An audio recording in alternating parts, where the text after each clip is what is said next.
दोस्तों नमस्कार, मेरा नाम प्रशांत है और आप देखना शुरू कर चुके हैं भारत एक सोच। साथियों, समाजवादी पार्टी और भारतीय जनता पार्टी के बीच में अब लगातार सियासी घमासान बढ़ता जा रहा है। लोकनायक जयप्रकाश नारायण की जयंती के दिन जिस तरीके से अखिलेश यादव और भारतीय जनता पार्टी की योगी सरकार के बीच में तल्खी और सियासी घमासान देखने को मिला, उससे एक बात जाहिर है कि अब समाजवादी पार्टी शांत नहीं बैठने वाली है। दोस्तों, हुआ दरअसल ये कि 11 अक्टूबर को जयप्रकाश नारायण जी की जयंती होती है और हर साल की तरह इस बार भी अखिलेश यादव उत्तर प्रदेश में जो JPNIC बना है, जो जयप्रकाश नारायण इंटरनेशनल सेंटर, जो कन्वेंशन सेंटर जो बना है, बड़ी भव्य बिल्डिंग, भव्य इमारत है लखनऊ की, वो बनी है और वहाँ पर एक शानदार और भव्य प्रतिमा भी बनी हुई है जयप्रकाश नारायण जी की। उस बिल्डिंग के भीतर और भी बहुत कुछ है। तो वहाँ पर अखिलेश यादव हर साल JP की जयंती के दिन उनकी प्रतिमा पर माल्यार्पण करने जाते हैं। लेकिन पिछले 2 साल से योगी आदित्यनाथ की सरकार पता नहीं किस बात को लेकर के आशंकित है, पता नहीं किस बात पर चिढ़ी है, पता नहीं क्यों उस बिल्डिंग के भीतर अखिलेश यादव को जाने नहीं देना चाहती। याद कीजिए, पिछले साल भी अखिलेश यादव ने किस तरीके से JPNIC का गेट फांद कर जबरदस्ती उन्होंने JP की प्रतिमा पर माल्यार्पण किया था। और इस बार तो हद हो गई, इस बार तो सारे रिकॉर्ड तोड़ दिए भारतीय जनता पार्टी की यूपी सरकार ने। सीधे तौर पर JPNIC की बिल्डिंग पर बड़े बड़े टीन शेड जड़वा दिए गए और उन पर लिखवा दिया गया निर्माणाधीन इमारत। सरकार ने कहा कि बिल्डिंग में जाना सुरक्षित नहीं है क्योंकि वहां पर निर्माण सामग्री फैली हुई है और बारिश के बाद वहां पर खतरा बना हुआ है तमाम सारे जीव जंतुओं का।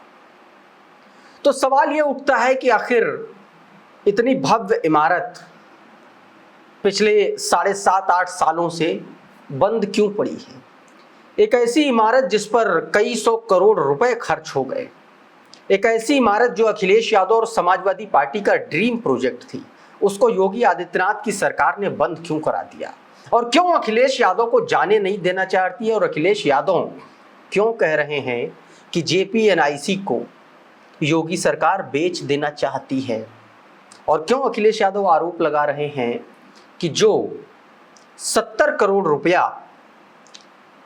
तमाम सारे लोगों को मिला था इस बिल्डिंग को शुरू कराने के लिए, वो कहाँ गया और ये बिल्डिंग अभी तक क्यों शुरू नहीं हो पाई, क्यों चालू स्थिति में नहीं आ पाई? सबसे पहले आपको इस वीडियो में मैं इस बिल्डिंग के बारे में थोड़ा सा बता देता हूँ, उसका बैकग्राउंड कैसे बनी, कैसे ये बिल्डिंग धरातल पर नजर आई JPNIC के नाम की। साल 2003 की बात है, उत्तर प्रदेश में स्वर्गीय श्री मुलायम सिंह यादव जी की सरकार थी और उस वक्त देश के जो रक्षा मंत्री थे वो जॉर्ज फर्नांडिस थे। मुलायम सिंह जी और जॉर्ज फर्नांडिस में इसको लेकर के बातचीत हुई और बातचीत में ये बात तय हो गई कि भाई लखनऊ में इस जगह पर JPNIC बनेगी। जब इस बिल्डिंग का खाका तैयार हो रहा था तो उस वक्त 2003 में इसकी लागत 170 करोड़ रुपए के आसपास बताई गई थी। फिर थोड़ा बहुत काम भी उसमें हुआ, लेकिन 2012 में जब फिर से, इस बीच 2007 में बसपा की सरकार रही 12 तक, फिर 12 में फिर से समाजवादी पार्टी की सरकार आई और इस बार अखिलेश यादव मुख्यमंत्री बने।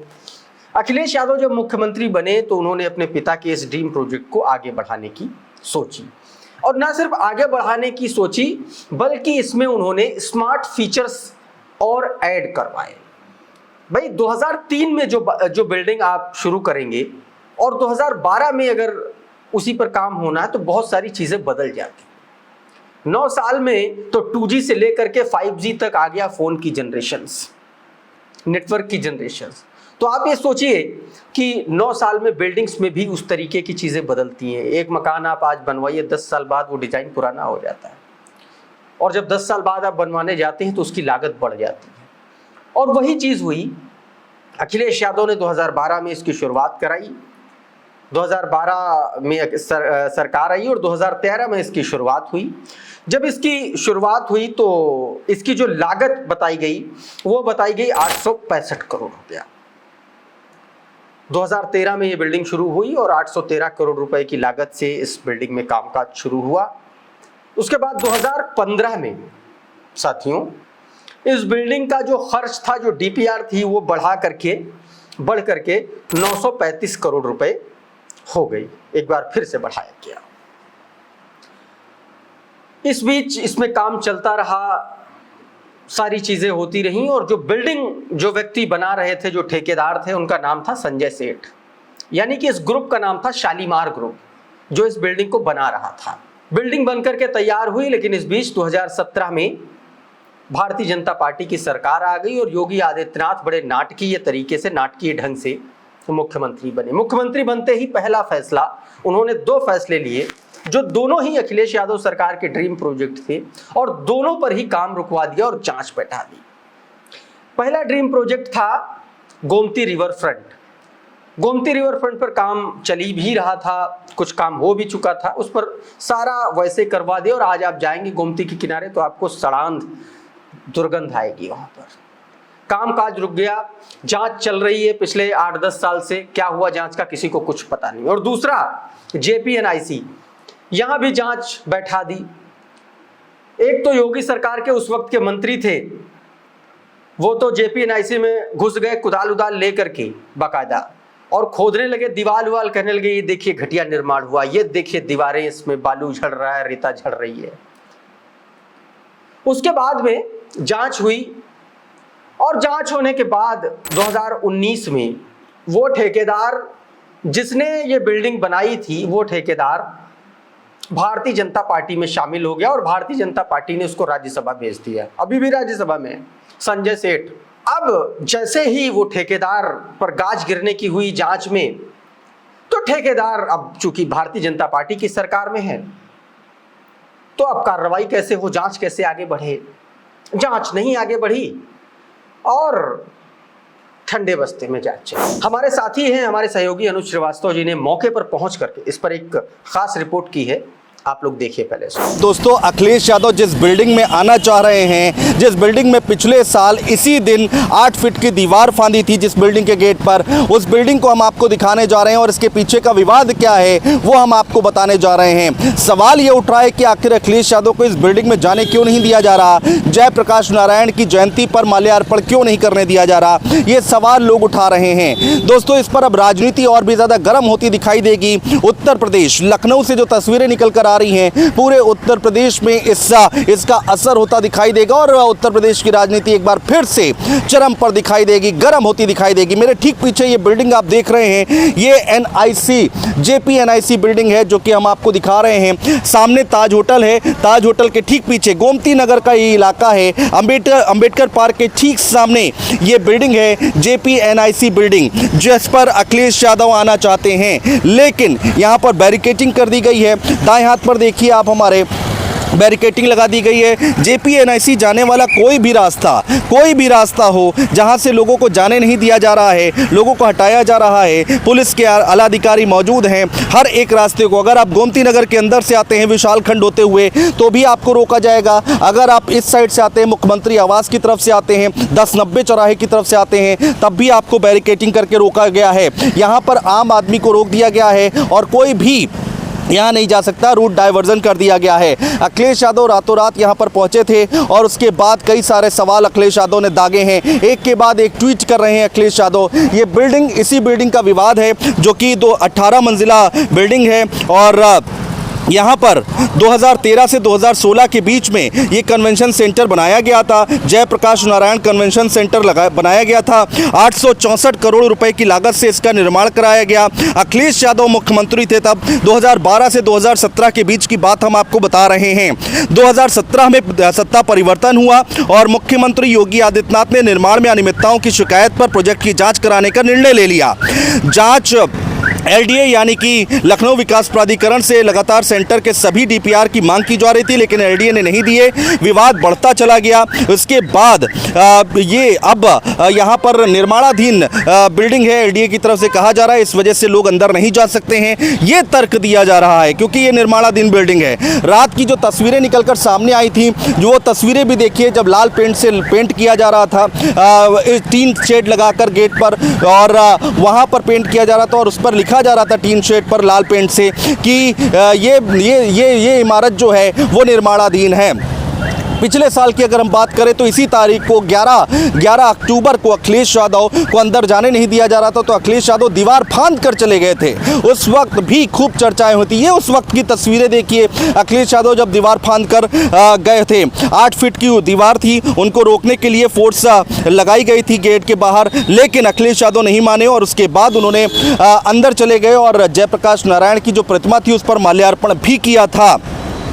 और उस समय भी खूब धरना प्रदर्शन हुआ था, खूब आवाज़ें उठी थी और एक बार फिर से देखिए इसी बिल्डिंग को लेकर एक बार फिर से विवाद शुरू हो गया है।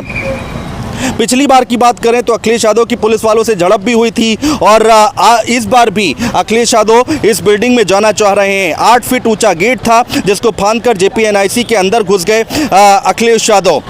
अखिलेश यादव ने जयप्रकाश नारायण की प्रतिमा पर माला चढ़ाई थी और फिर लौटे और गेट फांद कर ही बाहर निकले थे। अखिलेश ने सरकार पर तंज कसते हुए कहा था, छेड़ोगे तो छोड़ेंगे नहीं। ये बात कही गई थी कि छेड़ोगे तो छोड़ेंगे नहीं। फिलहाल उत्तर प्रदेश की राजनीति एक बार फिर से गर्म है, एक बार फिर से यहाँ पर माहौल टाइट है, क्योंकि इस बिल्डिंग में अखिलेश यादव जाना चाह रहे हैं और उनको रोका जा रहा है लगातार। समाजवादी पार्टी के कार्यालय के बाहर भी छावनी बना दी गई है, भारी मात्रा में पुलिस बल तैनात कर दी गई है और गोमती नगर इलाके की अगर हम बात करें तो यहां पर भी भारी मात्रा में पुलिस बल तैनात कर दी गई है। और भारी मात्रा में इसी बिल्डिंग की वजह से जो उत्तर प्रदेश के लखनऊ के जो पुलिस के आला अधिकारी हैं, DM हैं और जॉइंट CP हैं, वो यहां पर सड़कों पर उतरे हुए हैं और सुरक्षा व्यवस्था का जायजा ले रहे हैं। तो ये मुद्दा कितना गंभीर बन गया है और कितना ज़्यादा बड़ा होता जा रहा है, इसका अंदाज़ा आप लगा सकते हैं दोस्तों। तो साथियों, ये तो चूंकि मौके पर इतना बड़ा मामला था, इसलिए अनुज जी ने मौके पर पहुंच करके इसके बारे में एक खास जानकारी आप लोगों के लिए वो लेकर के आए। तो साथियों, कुल मिलाकर के JPNIC का जो पूरा मामला है वो दरअसल बदले की नीयत से बना हुआ मामला है। पिछले साल अक्टूबर महीने की ही टाइम्स ऑफ इंडिया की एक रिपोर्ट है, उस रिपोर्ट की माने तो इसमें काम एक बार फिर से कहा गया, सरकार ने सोचा कि इस पे काम एक बार फिर से शुरू कराया जाए और जो सरकार की जो एक्सपेंडिचर और फाइनेंस कमेटी है, जिसको हिंदी में बोला जाता है, एक तरीके से आप ये कह सकते हैं, जो एक ऐसी कमेटी जो खर्चों का और पैसे का पूरा लेन देन का कामकाज देखती है, उस कमेटी ने 83 करोड़ रुपए का बजट जो है सैंक्शन किया। कहा कि इतना बजट और चाहिए, अप्रूव किया और कहा इतने बजट में काम जो है शुरू हो जाएगा। अब 1 साल हो चुका है, लेकिन इस पूरे मामले में अभी तक कुछ भी कोई डेवलपमेंट नहीं होता दिख रहा है। सरकार अभी भी कह रही कि भैया उसमें निर्माण सामग्री पड़ी। अगर 1 साल पहले सरकार की जो कमेटी है उसने अगर ये पैसे सैंक्शन किए थे, तो फिर वो पैसे कहाँ गए जिस पर सवाल अखिलेश यादव भी उठा रहे हैं। और अखिलेश यादव जो बात अपने बयान में भी कहते हुए नजर आ रहे हैं कि वो 70 करोड़ रुपए कहाँ गया। अखिलेश यादव इस पर भी सवाल उठा रहे हैं कि क्या योगी आदित्यनाथ की भारतीय जनता पार्टी की जो सरकार है, क्या JPNIC को बेच रही है क्या। सुन लीजिए जरा अखिलेश यादव ने क्या कुछ कहा।